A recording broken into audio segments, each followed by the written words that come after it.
अब देखो जो नेक्स्ट क्वेश्चन है जेई एडवांस सीरीज का, ये क्वेश्चन जो है ये क्वेश्चन रोटेशनल मोशन का है और ये कॉन्सेप्ट बहुत इंपॉर्टेंट है। तो टॉपलिंग का एक ऐसा कॉन्सेप्ट है कि जो अगर तुम लास्ट के 20 साल के पेपर उठाओगे तो कम से कम तुम्हें जेई एडवांस्ड में, जेई मेंस में कम से कम 5 या 6 बार टॉपलिंग का कॉन्सेप्ट वहां पे पूछा गया है।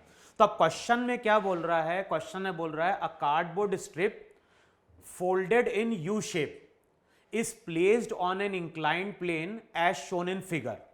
Length of the two parallel section is 1.5 times of the length of the middle section, that is a square.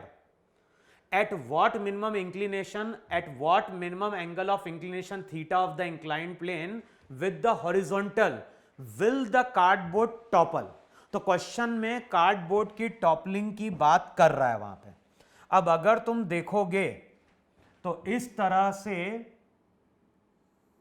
वहां पे एक इंक्लाइंड प्लेन है कि नहीं, इस इंक्लाइंड प्लेन का एंगल वहां पे कितना है, थीटा है। अब इस इंक्लाइंड प्लेन पे हमने क्या किया है, एक कार्डबोर्ड को लाके प्लेस किया है।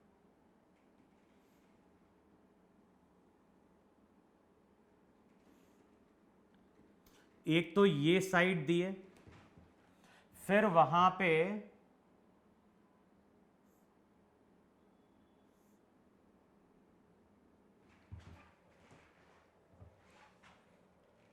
थोड़ा सा इमेजिन करना पड़ेगा तुम्हें वहां पे।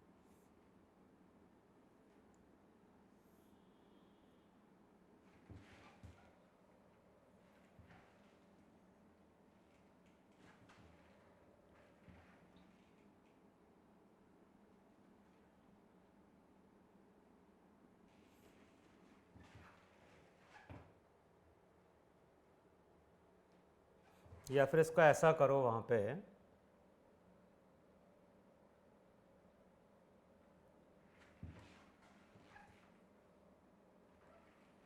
पहले हम क्या करते हैं,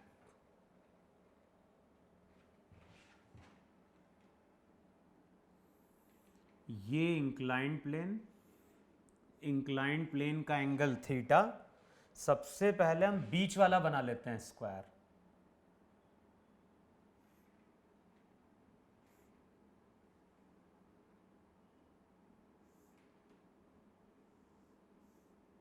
अब वो थोड़ा तुम्हें इमेजिन करना पड़ेगा वहां पे।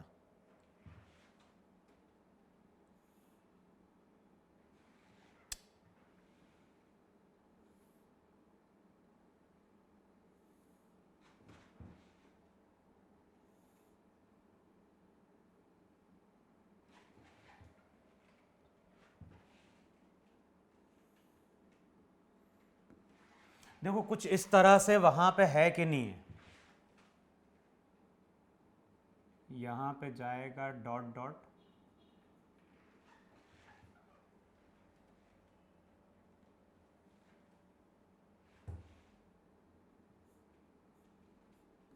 ऐसा रहेगा वहां पे।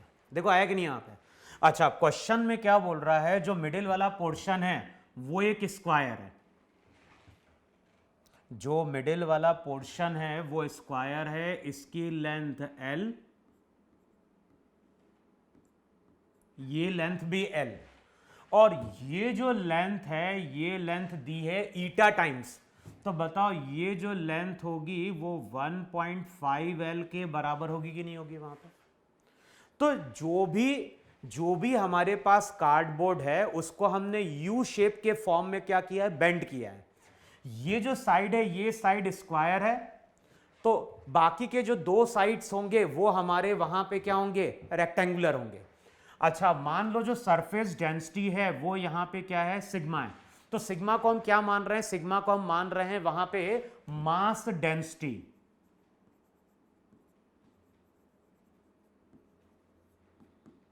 तो जो भी सिग्मा है, सिग्मा वहां पे मास डेंसिटी है, और सिग्मा अगर मास डेंसिटी है तो जो स्क्वायर वाला सेक्शन है अगर उसका मास m1 है तो m1 की वैल्यू क्या होगी, सिग्मा इंटू एल स्क्वायर होगी।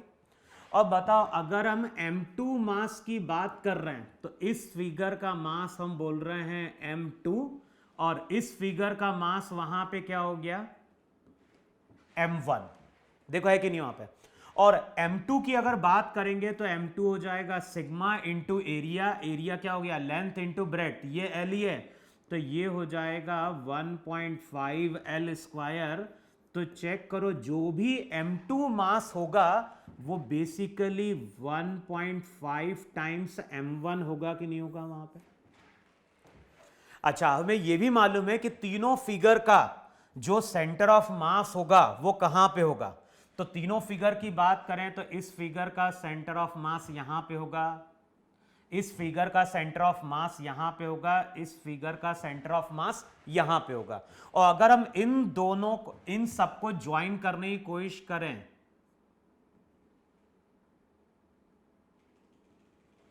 बताओ इस तरह से एक ट्रायंगल की ज्योमेट्री बनेगी कि नहीं बनेगी वहां पे।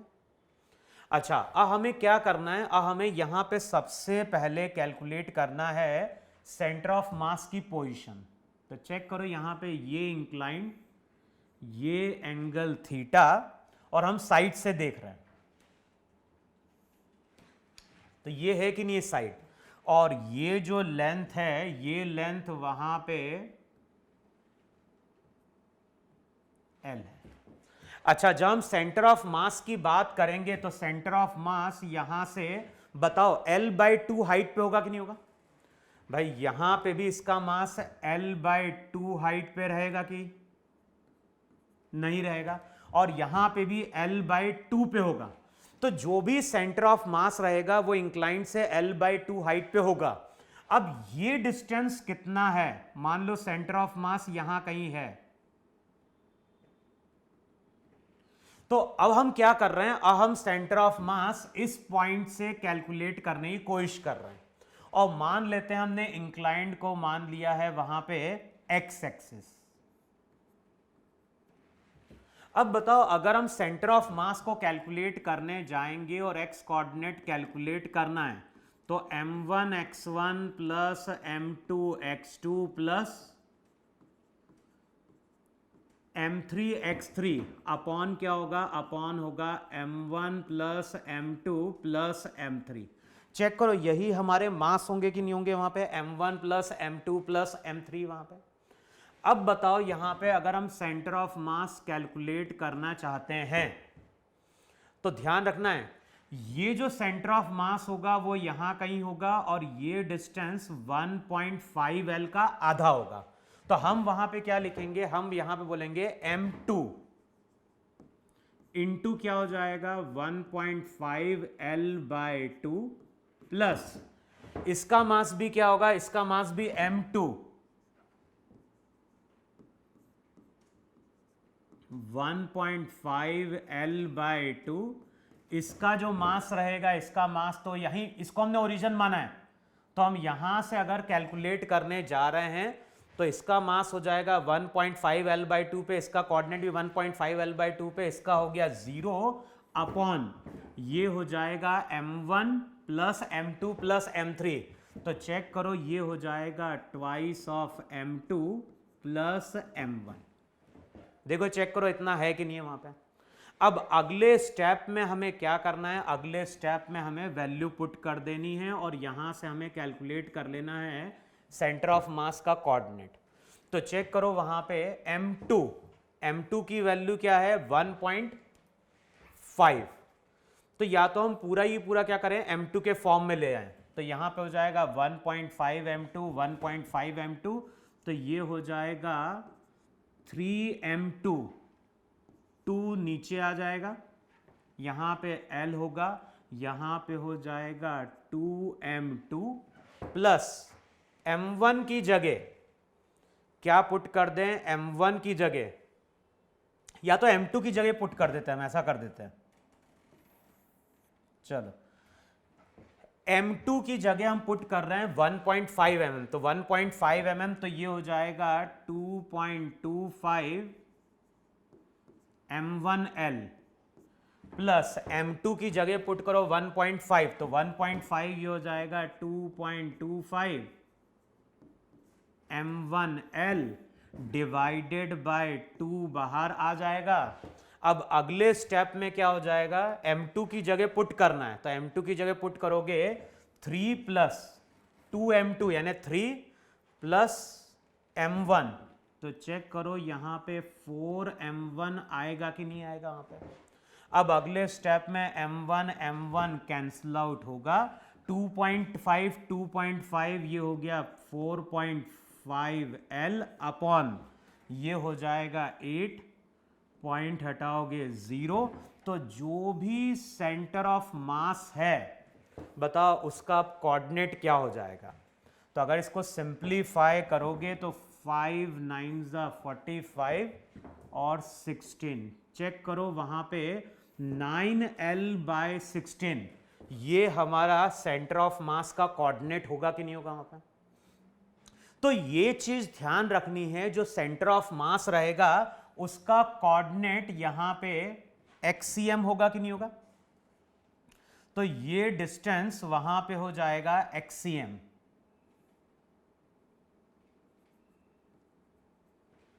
और ध्यान रखना है यहां पे जो सेंटर ऑफ मास का x कोऑर्डिनेट है वो है 9L/16, और ये जो 9L/16 है वो ध्यान रखना है ये जो इंक्लाइंड प्लेन पे ये जो कार्डबोर्ड है उस पे क्या होगा, परपेंडिकुलर होगा। देखो है कि नहीं, वहां पे जो भी सेंटर ऑफ मास होगा वो इंक्लाइंड से L/2 हाइट पे होगा, और ये वाला जो रेक्टेंगुलर फ्रेम है इस रेक्टेंगुलर फ्रेम के परपेंडिकुलर होगा, और वो कितने डिस्टेंस पे होगा, 9L/16 पे।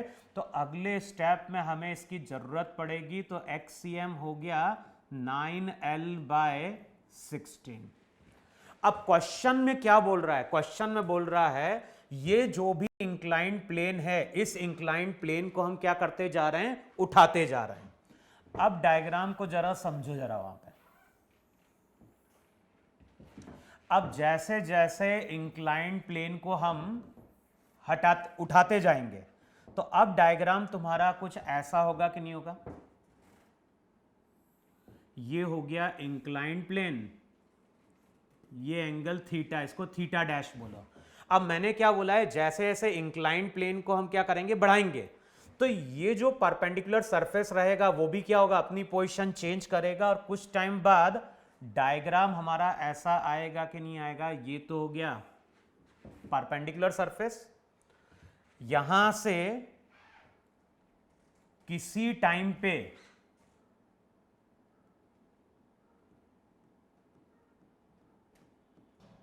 यहां कहीं हमारा सेंटर ऑफ मास आ जाएगा कि नहीं आ जाएगा, क्योंकि हमें मालूम है कि जैसे जैसे हम इंक्लाइंड प्लेन को हटाएंगे इस कार्डबोर्ड के टॉपल करने की टेंडेंसी बढ़ेगी, और फाइनली जो है कार्डबोर्ड जो रहेगा वो इस पॉइंट के अबाउट या इस एक्सिस के अबाउट ये कार्डबोर्ड वहां पे क्या करेगा, इस तरह से वहां पे टॉपल करेगा। तो जिस पॉइंट के अबाउट वो टॉपल होने वाला है, तो कुछ टाइम बाद बताओ डायग्राम हमारा ऐसा आएगा कि नहीं आएगा। वहां पे जो सेंटर ऑफ मास रहेगा वो इस वर्टिकल लाइन पे आ गया होगा। अब बताओ पूरे सिस्टम का जो वेट रहेगा वो इस पॉइंट के अबाउट एक्ट कर रहा है कि नहीं एक्ट कर रहा है। पूरे सिस्टम का वेट मान लो m इंटू जी, और m इंटू जी इस पॉइंट के अबाउट क्या होगा, एक्ट कर रहा होगा। यहां से यहां तुम्हारा ये परपेंडिकुलर है कि नहीं है, ये चेक करो, ये तुम्हारा वहां पे परपेंडिकुलर होगा। ये डिस्टेंस कितना हो गया, ये डिस्टेंस हो गया 9L/16। ये जो डिस्टेंस था यहां से यहां तक वो था L/2। अब चेक करो जरा एंगल को, तो अगर इस लाइन को यहां पे एक्सटेंड करोगे तो हमें मालूम है कि ये एंगल थीटा, 90 माइनस थीटा, ये एंगल थीटा, तो ये एंगल थीटा। तो जैसे जैसे हम इंक्लाइंड प्लेन के एंगल को बढ़ाएंगे तो किसी टाइम पे सेंटर ऑफ मास इस वर्टिकल लाइन पे आ जाएगा कि नहीं आ जाएगा। अच्छा, अब ये एंगल कितना होगा, तो जो भी tan थीटा होगा वो हो जाएगा perpendicular 9L/16 into divided by L/2। तो बेसिकली tan थीटा की वैल्यू 9/8 आएगी कि नहीं आएगी। अच्छा, अगर एंगल इससे कम हुआ तो क्या होगा, एंगल अगर इससे कम हुआ तो डायग्राम कुछ ऐसा होगा कि नहीं होगा। यहां पे angle theta double dash theta से कम है। अब डायग्राम कुछ ऐसा बनेगा कि नहीं बनेगा, ये हमारा परपेंडिकुलर था, ये हमारी वर्टिकल लाइन थी, और किसी टाइम पे हमने इस पे परपेंडिकुलर ड्रॉ किया ऐसा। तो यहां कहीं हमारा सेंटर ऑफ मास आ गया कि नहीं आ गया? तो इस पॉइंट के अबाउट वहां पे क्या लग रहा होगा? mg लग रहा होगा वहां पे। तो मैंने क्या बोला, जैसे जैसे हम थीटा को बढ़ाएंगे तो सेंटर ऑफ मास की पोजीशन क्या हो रही होगी? चेंज हो रही होगी वहां पे। लेकिन अभी भी अगर हम देखेंगे तो इस पॉइंट के अबाउट ये कार्डबोर्ड क्या करेगा? टॉपल करेगा।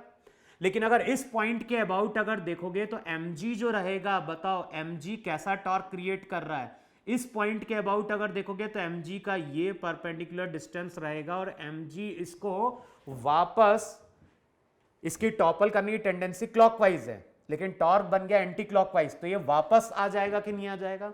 लेकिन अगर हम एंगल को बढ़ाते जा रहे हैं तो डायग्राम यहां पे देखो जरा, एंगल ग्रेटर देन थीटा है। अब अगर तुम डायग्राम ड्रॉ करोगे, ये इस तरह का सरफेस फोल्ड था, ये तुम्हारी वर्टिकल लाइन थी, अब तुमने यहां पे परपेंडिकुलर ड्रॉ किया, और मान लो अब सेंटर ऑफ मास इस लाइन को क्या कर गया? क्रॉस कर गया।